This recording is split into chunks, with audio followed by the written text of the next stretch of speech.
क्यों रोका हमें, क्यों गोलियां चलाई हम पे? हम कोई इधर दहशतगर्द है?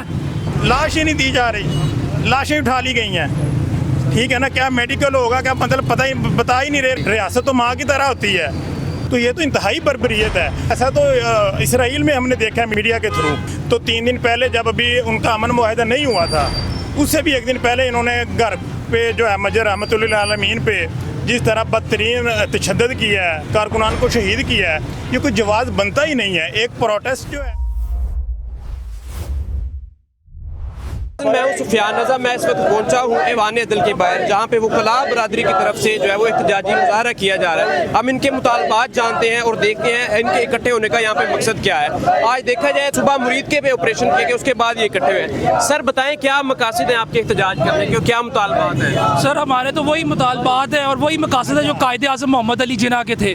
कायदे आज़म मोहम्मद अली जिन्ना फरमा गए हैं कि इसराइल एक नाजायज़ रियासत है और पाकिस्तान इसराइल को कभी तस्लीम नहीं करेगा। हम तो अपने कायद के मौक़िफ़ के साथ करें, हम तो कायदे आज़म मोहम्मद अली जिन्ना रहमतुल्लाह अलैह के मौक़िफ़ के साथ करें। लेकिन इसराइल को तस्लीम करने की तो बात किसी ने भी नहीं की, तो आपका एहतजाज का फिर मकसद क्या है? आपने डोनाल्ड ट्रंप के पॉइंट्स नहीं पढ़े, आपने डोनाल्ड ट्रंप के वो पॉइंट्स नहीं पढ़े। उसमें फ़लस्तीन भी और इसराइल भी दोनों तस्लीम हो रहे हैं और हम इसराइल को हरगिज़ तस्लीम नहीं करेंगे। हम कायदे आज़म मोहम्मद अली जिन्ना के मौक़िफ़ के साथ करें हैं। आप देखें कि आप अक्सर ये इंटरव्यू चल रहे हैं जी कि जी वो बंद हो गया वहाँ पे, और आप जियो न्यूज़ कोई भी चैनल निकाल लें, अभी पीछे ही इसराइल ने फ़लस्तीन पे तजियाँ उड़ा दी है, बम ब्लास्ट किए हैं वहाँ पे, पता नहीं क्या क्या फेंका है वहाँ पे लाखों लोगों की। और ये अभी वहाँ पे बात करें जी पीस हो गया, पीस हो गया। डोनाल्ड ट्रंप को पीस का अवार्ड दिया जाए। पीस का अवार्ड किस बात का दिया जाए? वो अमेरिका जो इसकी पुश्तबनाई कर रहा है, जो इसराइल को सारे एटम और सारे मिसाइल और हर चीज़ दे रहा है, उसके पास जाके हमारी एक पीसफुल प्रोटेस्ट की कॉल थी। वो क्यों रोका हमें, क्यों गोलियाँ चलाई हम पे? हम कोई इधर दहशतगर्द है, हम कोई इधर जो है आतंकवादी हैं, हम क्या हैं? आप यानी कि जो अभी TLP का मुजाहरा हुआ है उनके अगेंस्ट जो ऑपरेशन हुआ है उसके खिलाफ आप यहाँ पे? सर हम जो भी ऑपरेशन ह्यूमैनिटी के अगेंस्ट होते हैं, जो PTI के अगेंस्ट हुए, जो TLP के अगेंस्ट हुए, वो सारे ये मुसलमान नहीं है, ये मुसलमान शहरी नहीं है, ये पाकिस्तान के नहीं। कोई भी कंट्री इस बात पर तरक्की करती है कि कॉन्स्टिट्यूशन अपनी लोगों को किस तरह तहफ़्फ़ुज़ फराहम करता है, और कॉन्स्टिट्यूशन जिस मुल्क का कमज़ोर हो वो मुल्क तरक्की नहीं करता। ये पाकिस्तान पे आइन पे बात है, ये काले कोट पे बात है, ये जो जज बैठे हैं ये इन पे बात है। यहाँ पे जान माल की हिफाजत ये आइन तहफ़्फ़ुज़ फराहम करता है कि बच्चों को माँ को और बेटे को हिफाजत करना ये आइन के मुताबिक है। ठीक है, आप करेंगे? जी नाज़रीन, आपने देखा इन्होंने अपना मौक़िफ़ दिया। इसी तरह हमारे साथ एक और वकील भाई मौजूद है। सर बताइए, क्या जो इन्होंने मकासद बताए यही आपके मकासद हैं या इसके अलावा मज़ीद आप चीज़ समझते हैं कि आपके यहाँ इकट्ठे होने का मकसद क्या है? सर हम तो ये जो जुल्म और बर्बरियत का बाज़ार गर्म किया गया है, हम इसकी मजम्मत करने के लिए यहाँ पर इकट्ठे हुए हैं। मैं वादे कर दूँ, मैं इंसाफ लायर फोरम लाहौर का जनरल सेक्रेटरी हूँ, मैं TLP से नहीं हूँ। तो लेकिन ये जो रियासत के ऊपर ये मुसल्लत टोला जो है, ये अपने मगरबी आकाओं को खुश करने के लिए ये क्या उनके मकासद क्या थे? ठीक है ना, वो ज़ाहिर यकजहती के लिए मतलब जा रहे थे। उससे भी पहले उन्होंने 10 तारीख की कॉल दी हुई थी TLP ने। तो 3 दिन पहले जब अभी उनका अमन मुआहदा नहीं हुआ था, उससे भी 1 दिन पहले इन्होंने घर पे जो है मजर रहमतुल्लिल आलमीन पे जिस तरह बदतरीन तशद्दुद किया है, कारकुनान को शहीद किया है, ये कोई जवाब बनता ही नहीं है। एक प्रोटेस्ट जो है वो 10 तारीख को है, अब 3 दिन पहले उनको कर रहे हैं उनके घरों में बैठे। वो किस तरह माओ बहनों और बेटियों को जो है वो उठा के ले गए हैं। ठीक है ना, ऐसा तो इसराइल में हमने देखा है मीडिया में, वहाँ पे मीडिया के थ्रू। तो ये तो इंतहाई बर्बरियत है। और फिर ये मैं समझता हूँ ये खुद सकते हैं, ये है ना, इसके मुंह को शोरा लग गया। ये अपनी सियासी वर्कर्स को अपना राइट ऑफ प्रोटेस्ट जो है, राइट ऑफ असेंबली जो है वो नहीं देना चाहते।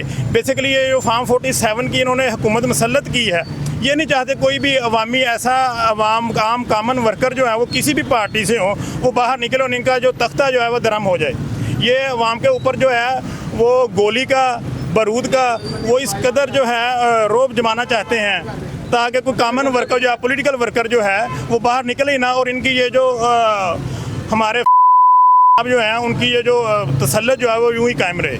अच्छा मुझे बताएं, आपका ताल्लुक वकला से है, आप खुद इस वकील हैं, तो आप इस केस को लीगल तरीके से आगे रिप्रेजेंट नहीं करेंगे? सर लीगल तरीके से भी रिप्रेजेंट करेंगे, क्यों नहीं करेंगे, ठीक है ना। लेकिन अब ये जो लाश ही नहीं दी जा रही, लाशें उठा ली गई हैं। ठीक है ना, क्या मेडिकल होगा, क्या मतलब बता ही नहीं रहे रियासत। ये कैसा जबर है कि मतलब क्या कहें, रियासत तो माँ की तरह होती है। एक आम कोई भी पॉलिटिकल पार्टी हो, मजहबी पार्टी हो, ठीक है, और ये TLP की तो ये तारीख रही है। इनको फजूल में जो है वो एक्सट्रीमिज़म के साथ जोड़ते हैं। जब मुमताज़ कादरी शहीद का जनाजा उठा था, कितने लोग थे, एक गमला भी टूटा हो। हमेशा इन्होंने जो है वो आज कल भी वो अगर आज यही मजमा लेकर सीधा निकल जाएं, कौन ताकत है जो उनको रोक लेगी इस्लामाबाद पहुंचने से। अच्छा, ये मीडिया पे जो चीज़ें चल रही हैं कि हमास का और इसराइल का आपस में जो अमन मुआहदा हो गया है, वो मामलात को क्लियर की तरफ लेके जा रहे हैं, तो फिर कोई जवाब नहीं बनता था इस प्रोटेस्ट का, ये एतराज़ उठाया जा रहा है। भाई प्रोटेस्ट का तो सवाल, मतलब उन्होंने पहले जब आपको घर में आकर आपको लाशें दे दी हैं, आपको चादर और चारदीवारी का तकद्दुस पमाल कर दिया गया है, उसके बाद फिर आप क्या करें, आप प्रोटेस्ट नहीं करेंगे तो क्या करेंगे। वही जो उनकी फेवर में प्रोटेस्ट था वो उनकी हिमायत में हो जाता, ठीक है ना, मतलब उसको वेलकम कर दे कि जी वहाँ पे जिस तरह आज वहाँ पे वेलकम किया जा रहा है तो ये वेलकम में तब्दील हो जाता, ठीक है ना। ये तो इनको मतलब ये मगरबी एजेंडा है, ठीक है ना। तो वो मतलब कोई भी पॉलिटिकल वर्कर हो उसको मतलब इन्होंने उठने देना ही नहीं, उसकी आवाज़ को नहीं इन्होंने सुनना, ठीक है ना। तो ये आमरीत है, बदतरीन आमरीत है। तो रियासत जो है अपने इदारों पे गोली चला के, अपने वहाँ पे गोली चला के रियासत रियासत की रीट कायम नहीं होती, इंसाफ देने से रीट कायम होती है। इस तरह से रियासतें कमज़ोर होती हैं जब अपने ही लोगों पे आप जुर्म बर्बरियत करते हैं। 1971 में क्या हुआ था, वहाँ पे मतलब भारत की फ़ौज थी, अंदर से इन्होंने खुद उनको मशरक़ी पाकिस्तान के लोगों को अपने खिलाफ नफरत का बीज बोया हुआ था। तो क्या तोहफा लेकर आए थे, 90,000 की फ़ौज हमारी वहाँ पे सरेंडर कर गई थी, तो ये क्यों नहीं सीखते।